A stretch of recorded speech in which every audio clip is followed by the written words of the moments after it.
Hi everybody, this is Julian from Arcee. In this video, we're going to dive deep into model distillation, an important technique to build very high quality small language models, starting from much larger pre-trained models. So we're going to look at the different types of model distillation, and then we'll look at how they're implemented in our very own library for model distillation called DistillKit. Okay, so be ready to learn. Let's get started. Let's start with defining model distillation. So model distillation is a technique where we train a small student model to mimic the inference behavior of a much larger pre-trained teacher model. So the intuition here is we have huge models, hundreds of billions of parameters, and they have very high performance, but they're bulky and they're impractical for most use cases. So can we train a smaller model, maybe 10x smaller, maybe much more, to predict as closely as possible to the large model? So in a way, we keep, the investment that somebody else. So in a way, we leverage the investment that somebody else made in building the very large model, and we try to, shrink it down while keeping as much of the original goodness as possible. And obviously the goal here is to get as much performance as we can from a much smaller model. Hopefully that will give us lower compute costs and good performance, and so our ROI for our AI application should go up, right? So the trick is really how can we teach that smaller model to mimic the behavior of the large model, and that's what we're going to cover today. So the benefits of distillation are obviously resource efficiency, because distilling a large model into a small model, although it is still a fairly heavy task, it's not as heavy as training a small model completely from scratch, right? So again, we reuse an existing model and we'll save on training time and on compute costs. Performance, if we do it right, should be close to the one of the large model. And in many examples, the performance will actually be higher than models in the same size range. And I'll show you a benchmark in our technical report. So distillation is also a way to get more accuracy for the same size, for the same number of parameters, so to speak. So that's an interesting thing to know. Knowledge transfer is really what distillation is all about. Again, the large model, the teacher model has already been trained. So we're trying to keep as much of that knowledge as we can using clever techniques. And we don't train from scratch all over again. So hopefully we can keep the knowledge from the big model into the smaller model, and that will help the small model deal with a variety of use cases that the large model could already handle. So next point, scalability, obviously. Working with smaller models is always desirable. You hear me saying a million times, find the smallest model that gets the job done, because small is beautiful, small is fast, small is cheaper, and it's easier to scale, and you don't need a fancy, crazy expensive GPU instances to run them. So there are a lot of benefits, obviously, in working with small models, especially if they can inherit the qualities of the much larger models. And again, that's what distillation is all about. And because it doesn't hurt to be a little bit more responsible, of course, working with smaller models is just more energy efficient. And as mentioned before, distilling models is less compute intensive than training from scratch. So that's an added bonus. Now let's talk a little bit about DistillKit. So DistillKit is an open source library by Arcee AI. You can of course find it on GitHub. And my colleagues also wrote a nice tech report to tell you about the library, tell you about some experiments that they ran. So I strongly encourage you to read this. And here's one of the examples they share in the report. So here, they're distilling Arcee Spark, which is a Qwen 2 7 point something billion parameter model. Might be 7.7, but I keep forgetting.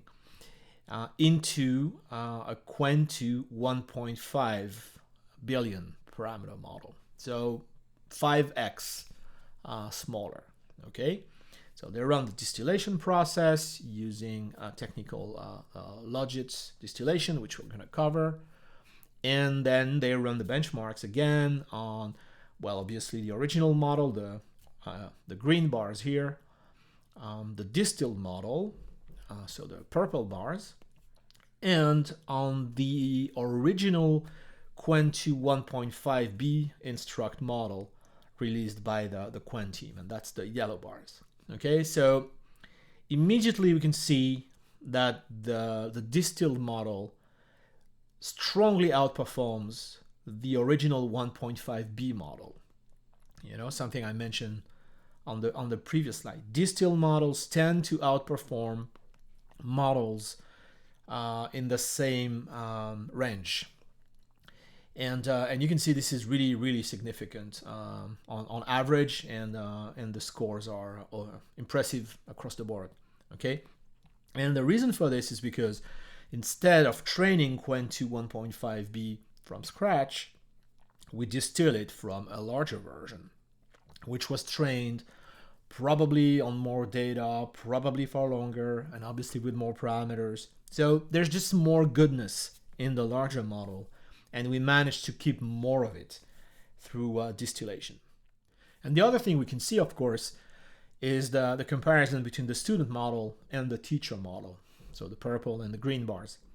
So of course the student model cannot be as performant as the teacher, and on some benchmarks like BBH, Big Bench Hard, there is still a huge difference. But for example, on MUSR, they're pretty close.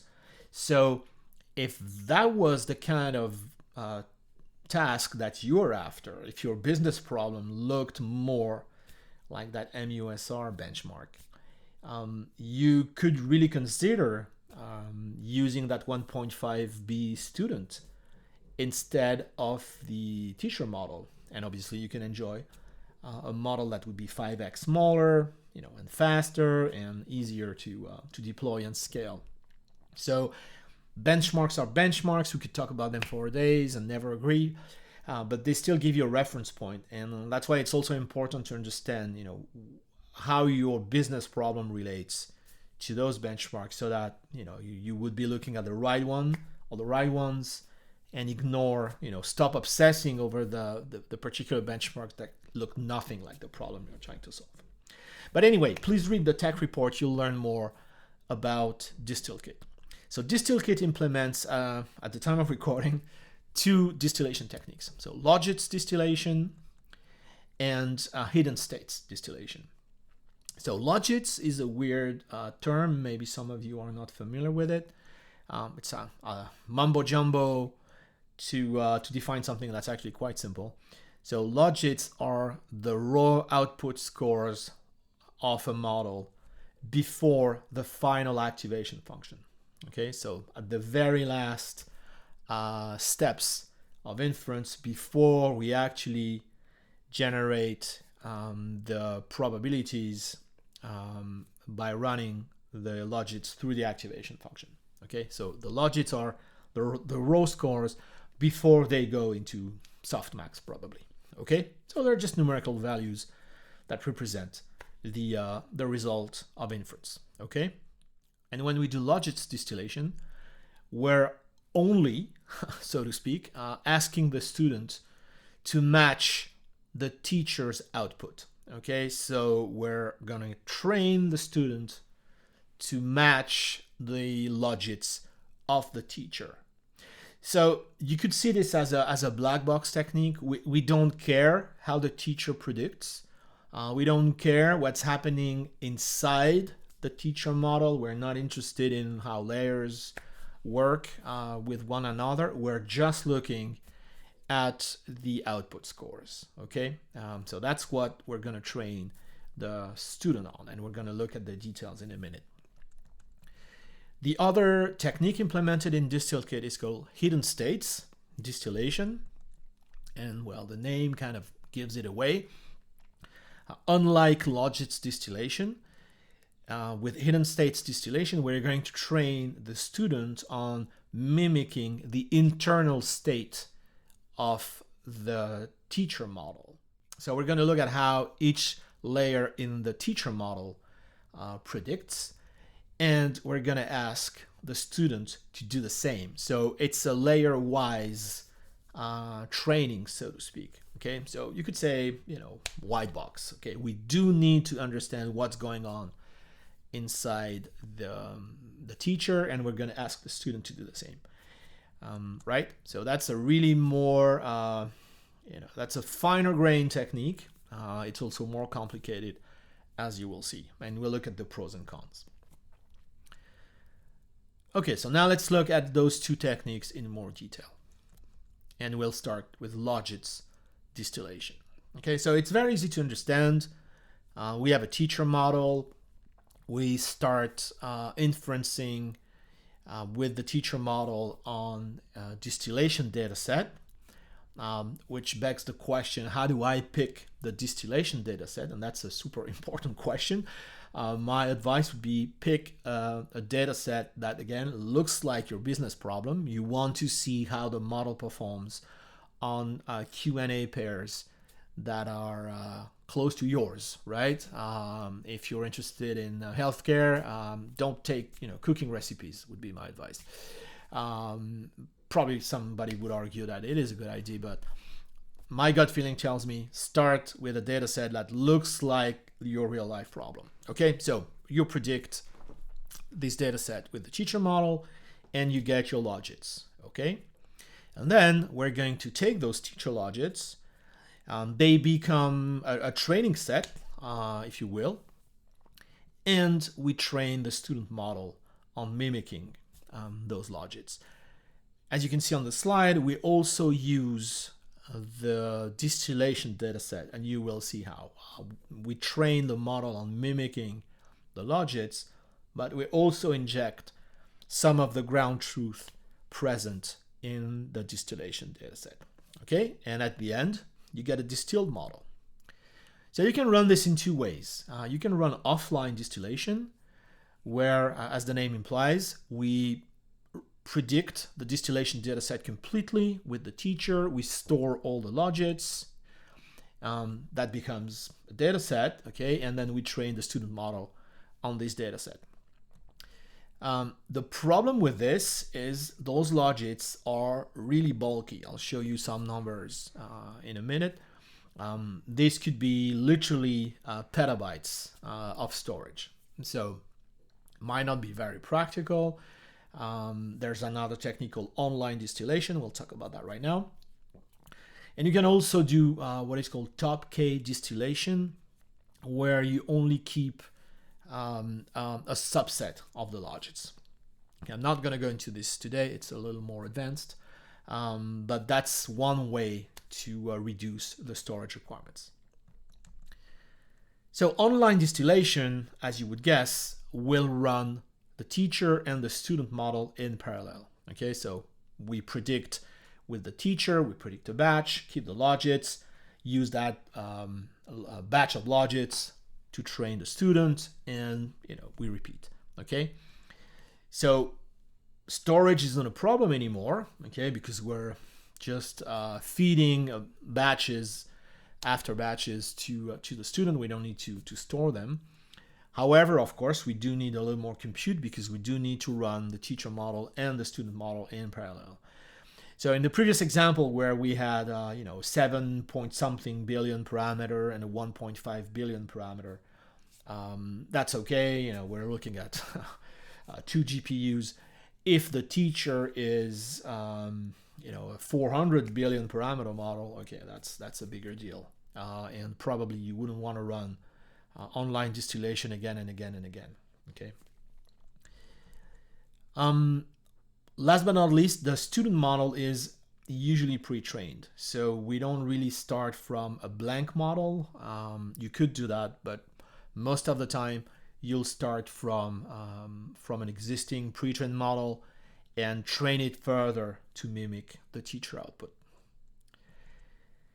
Of course, as we'll see in a second, those models need to share the same vocabulary, and you will understand why on the next slide, because if we're mimicking output tokens, those token IDs need to be identical, but I will explain that in great detail right now.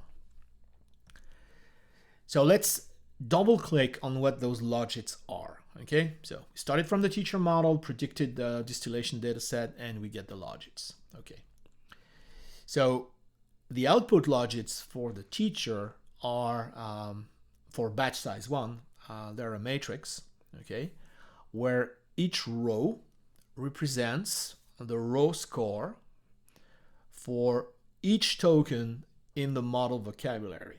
Okay, so you'll have as many columns as you have tokens in the vocabulary. Okay, and each row represents those scores for a different position in the output sequence. Okay, and I know that's hard to understand. It took me a while, so we need to double click again and understand exactly what's going on. So the input sequence will be a series of tokens. So let's say we have n input tokens in the prompt. We run inference on those and we get our logits.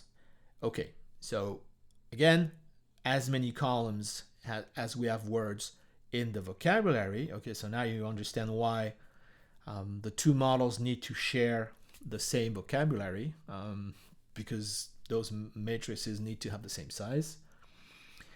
And let's say we're generating m new tokens, okay, which could be, I don't know, 512. Okay, so we'll have as many rows as we have positions in the generated output sequence. Okay, so far so good. Now let's look at that one row. Okay, the first row. So the first row represents the scores for all the tokens in the vocabulary, all V of them, for the first generated token. Okay, and obviously one of those values, as you know, is the highest, so it has the strongest score, and that would be the one that we end up picking. Okay, the next row has the scores for all tokens in the vocabulary, all V of them, for position 2 or n plus 2 in the output sequence, and so on, all the way down to the last token in the output sequence. Okay, so that's what those logits are. One row for each position, and each value on that row is the score for one token in the vocabulary. Okay, isn't that simple? No, it's not, but hopefully now it is. Okay, so I told you I would show you some numbers on storage requirements. So now now it's getting scary. So let's say we have 50,000 prompts in the distillation data set. Let's say the model has 100,000 words or tokens in the vocabulary. And let's say we're generating up to 512 tokens in the output sequence. So just multiply 50,000 by 100,000 by 512, and you get the scary number of over 2 peta tokens. Okay, and that's going to be an insane number of petabytes. So if you're storing that stuff in S3, you're going to make AWS very happy, but maybe you want to spend your money in a different way.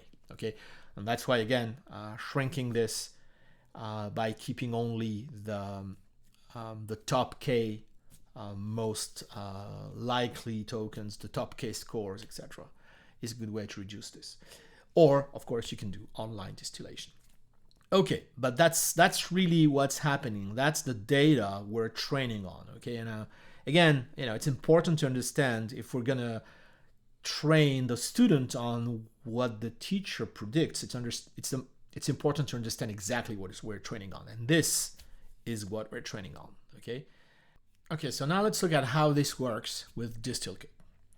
So remember, the purpose is for the student to mimic the teacher. And now we understand what that means. It means the Logits matrix that we just saw on the previous slide needs to be as close as possible between the two models. Okay, so that's what we need to do. So obviously first, we need to predict with the student and the teacher. Okay, so we get Logits for the student, Logits for the teacher. And initially, of course, the student will not predict very closely to the teacher. So we need to measure the difference, right? Typical machine learning. Compute the loss between those two models. So how do we do that? Well, we use a mathematical tool which is called the Kullback-Leibler divergence. Try to say it 10 times. And what this does is it's going to score the two probability distributions between the student and the model. So let me go back to the previous slide. Okay, here, if you look at that orange box, we have the output scores for all the tokens in the vocabulary for position 1. Okay, and so we're going to get one of those for the student, and we're going to get one of those for the teacher. Okay, and we need to match that. Okay, ideally. But we won't initially. So we need to measure how far apart the student is from the teacher. So the distributions of those token scores for the student and the teacher need to be measured, or the distance, so to speak, between the two. Okay, and that's what that KL divergence tool does. Okay, and then we're going to return not only the KL loss, but we'll factor in some of the cross entropy loss, so the classification loss from the labels. Okay, and there's actually an hyperparameter to decide, how much you want to inject in that. You could do KL only, or you could inject a little bit of the ground truth. Okay, in the final loss function. So let's look at the code. So first part, very straightforward. Take a batch, forward it through the student model, get the outputs, forward it through the teacher, get the outputs. Okay, so now we have the Logits for those two models. And now we can compute the actual loss. So there's a bit of tweaking here to pad the Logits so that they have exactly the same length, because the two models may have not predicted and generated the same length. We scale them with temperature, but we can ignore this. The most important element is that KL divergence. So we take the student Logits and the teacher Logits, we apply softmax to them, and then we can compute the KL divergence. So the distance between all those vectors for each position. We take the Logits for both models, we apply a softmax function to smooth them, and again we scale by temperature, but we can ignore that. Okay, so you can see this is actually not a lot of code, and the trick here is really to understand what this loss function is and what KL divergence really does. And finally, we return the loss, which again is a combination of the KL divergence loss, okay, configured by that alpha hyperparameter, and the original loss, which would be cross entropy. So basically just using the labels in the distillation data set, and so injecting a little bit of ground truth into the mix. Okay, so that's how it works. And I want to double click one last time to make sure you understand how this KL divergence works. Yep, we'll never stop double clicking. So just to make sure you got that point, okay? So we have the teacher logits or probabilities because we run the softmax. And we have the student probabilities, okay? And for each position, okay, for each pair of rows, we compute KL divergence, okay? So we do this at position n+1, position n+2, position n+3, etc., okay? Because these are the related ones, okay? The, scores across positions are meaningless, okay? So we do this, I guess, m times. We sum all those values and then we divide them by the batch size. That's what that batch mean parameter means, okay? So that's the trick. That's how you teach a student to mimic a teacher. You train it to mimic the output scores for all vocabulary tokens at each position, right? This is online Logits distillation. Okay, take a break if you need to. I'm just gonna continue and try to explain hidden states. So as we saw, Logits distillation just focuses on mimicking the output. And hidden states distillation focuses on mimicking internal states, right? Output values at each of the layers in the teacher model. So the high-level process is really the same: predict with the teacher, save some stuff, and then feed that stuff to the student, and run the loss function, blah, blah, blah, okay? Difference is in the nature of the data coming out of the teacher. So once again, we could do offline distillation, compute the hidden states, train the teacher on them. As you would guess, it takes way more storage, once again. So be ready to spend or be ready to optimize. You could also do online distillation, same process, run the two models in parallel, and shuffle that data from the teacher to the student, and don't store everything along the way, right? So same as before. Okay, so now let's look at how hidden states distillation works, and there are quite a few problems we need to solve. Obviously, the student model is much smaller than the teacher, right? Obvious. And that creates some problems. The student model will have fewer layers, even if you use models that have the same architecture. So let's say, Qwen2 7b from Qwen2 1.5. Well, fewer layers in the student model. And those layers are likely to be narrower, okay? And here's an example. So Qwen2 1.5b has 28 layers. Each one of them is 1.5K, okay?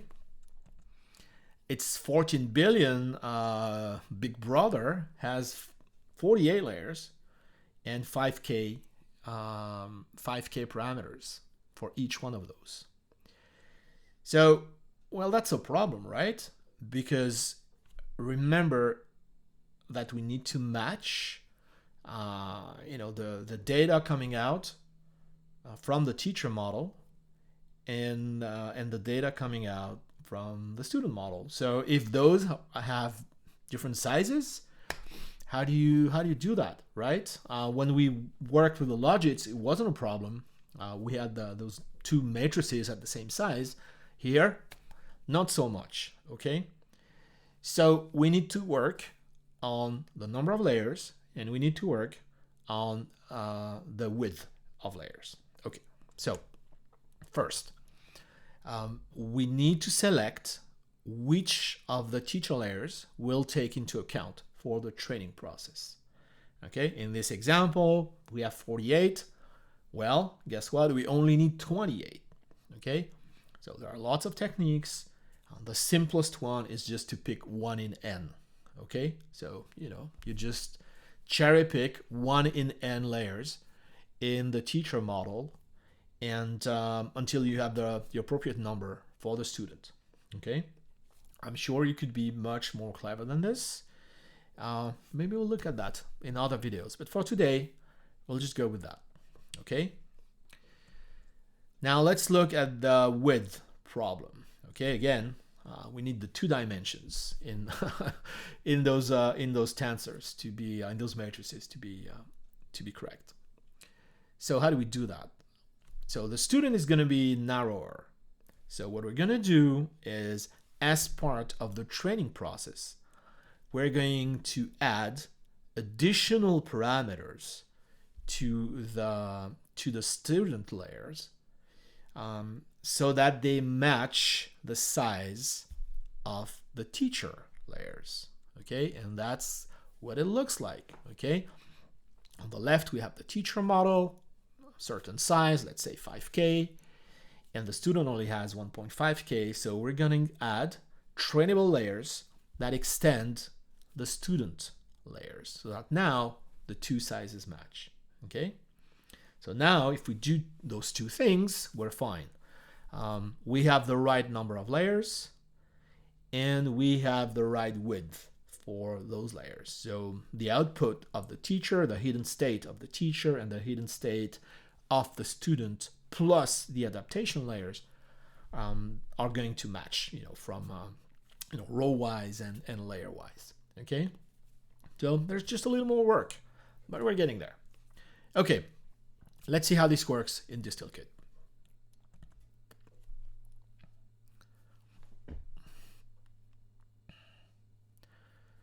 So again, the high-level process is not super complicated. We predict a batch with the teacher and the student, including the adaptation layers, which initially will be random parameters that need to be learned. Okay, and because we've done layer selection and layer adaptation in the student, now those 2 tensors have the same dimensions, so we can compare them.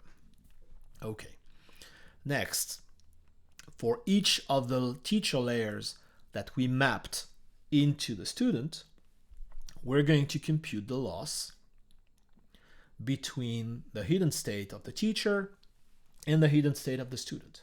Okay, so we need to do this for each layer. So that's obviously a more intensive process. When we did the Logits distillation, we were only comparing 1 tensor per batch, okay, between the teacher and the student. Here we're comparing 1 tensor per layer per batch. Okay, so if you have 24 layers, 28 layers, well, yeah, 28 times the work, I guess. Okay, the process is very similar to what we saw. We use again the Kullback-Leibler divergence, and it's the same story. Okay, except we do this for each layer that we mapped. Okay, so once we've done this for all the layers, okay, all the hidden states for the layers, we add all of those losses. Okay, and again we return a weighted average between the KL loss and a little bit of the cross entropy loss from the data set. Okay, so similar process, except 2 things, obviously. Well, we need to map layers, and we need to extend student layers. And 2, we need to compute the loss on each one of the map layers. Okay, so it's more compute intensive. Okay, let's look at the code. It starts the same: predict a batch with the student, predict a batch with the teacher. Note that yes, we do want to return the hidden states, okay, because that's the good stuff we're going to work with. And then we can run the actual distillation loss, okay. And you can see we're iterating. There is a for loop. So for every teacher layer that we mapped into the student, okay, we're grabbing the hidden states for that teacher layer. We're grabbing the hidden state for the adapted student layer, okay, and then again we run KL divergence. That's very similar to what we already saw. And we add that layer loss to the total loss. So once we're done with the loop, we've added all the losses for all the mapped layers. And then finally, we scale them and return them. Okay, so definitely more work, definitely more compute intensive. Okay, gut feeling says, X times more intensive, with X being the number of layers in the student model. Okay, but high level, still the same thing. Okay. If you want to see more about those adaptation layers, please go and look at the DistillKit code. It's not complicated. It's really extending the student model with just extra parameters. So there's just a bit of a PyTorch trickery to do that, but it's not as bad as you think. Okay. All right. So now. Let's compare those two techniques now that we understand them a little better. And I realized you may need to watch this a few times to get it right. God knows it took me a while. So, Logits distillation is simple to implement. Okay, we're only comparing outputs. It's very effective for classification problems because, which in a way, text generation is, right? We're just looking for the most likely token out there. Because again, we're just looking at the output. So we're just asking the student to focus on mimicking the output. So that's a good way to handle those problems. Another important benefit is because we don't care at all about the model architectures, we could work with different architectures, right? As long as they share the same vocabulary, okay, which is a huge caveat. But if you have models with different architectures and the same vocabulary, the same tokenizer, you could do that, okay? The cons are it's a shallow way to transfer knowledge because, again, we're only looking at the output. It's sensitive to the distribution of the input data because by design, we're asking the model to focus only on mimicking the output distribution of those tokens. So if you have input data that is, out of domain, distributions will be different, and it's likely that output scores will be different. So again, that also points to being really careful about the distillation data set that you use, right? And maybe it's a good idea to actually mix and match different data sets to try and make the distilled model more robust to out-of-domain data. And last but not least, a Logits distilled model could be less adaptable because of the point we just discussed. We're asking it to mimic the output. So it could be a one-trick pony. Again, I guess it depends on how you build the training sets, but that's one potential problem to keep in mind. Now, for hidden states distillation, obviously, we have much richer knowledge transfer because we look at how the teacher model works internally. It should generalize better because it is really like a smaller version of the original model. It's like a mini version, which the Logits model really isn't. And because it has also learned how to work like the bigger model, it's usually a better option for downstream tasks. And if you want to further fine-tune your distilled model, hidden state distillation generally is recommended because it will have a better understanding of how the larger model worked, a finer grained representation of the knowledge. On the downside, obviously, more complex to implement, although you can look at DistillKit or use DistillKit directly, but yeah, there is a bit of there's a good discussion to have on, okay, which layers do I pick? Do I do one in N? Do I do something else? I'm guessing spectrum would be an interesting way to pick the layers to map. Go watch the spectrum video and you'll understand why. It's heavier from a computation perspective because we train on as many layers as the student has instead of just the logits.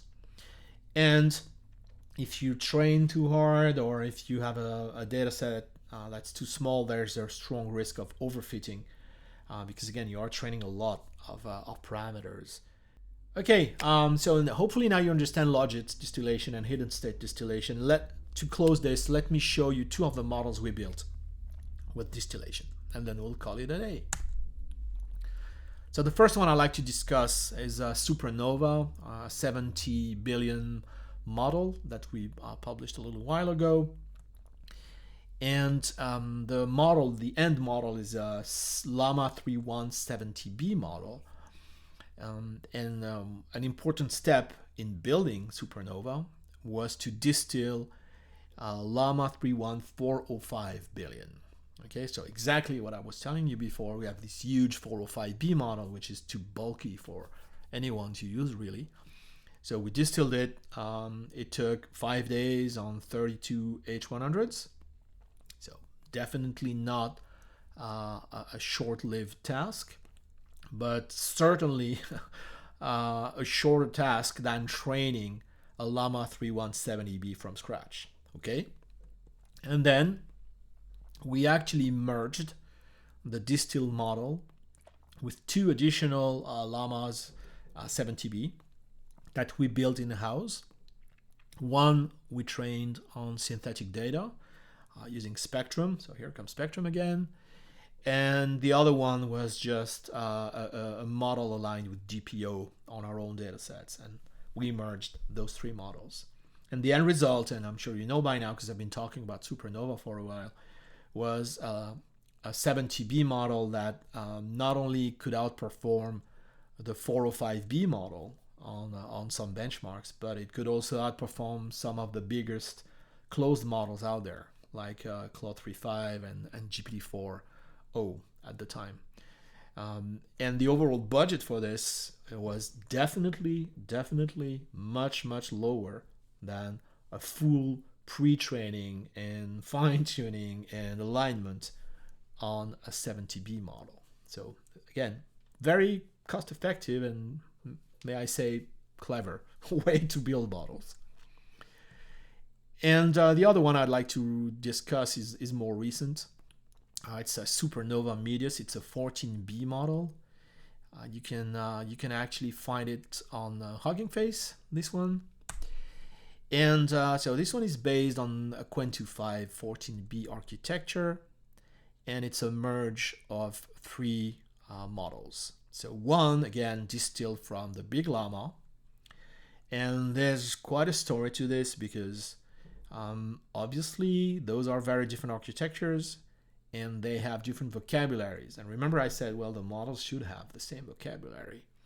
So our team implemented a crazy tool called MergeKit Surgeon, which can replace the vocabulary in a model with another one. Okay, so I encourage you to go and read the blog post if you want all the gory details, but that's how we managed it. Okay, so we actually did that cross-architecture distillation by making sure that the Qwen2.5 model had the Llama vocabulary. And then we distilled another model from a 72B model, a Qwen model. So this one, no vocabulary problems. And then another Qwen2.5 14B model that we trained internally. Okay, and we merged. And when we launched it, it was the best 14 billion model available.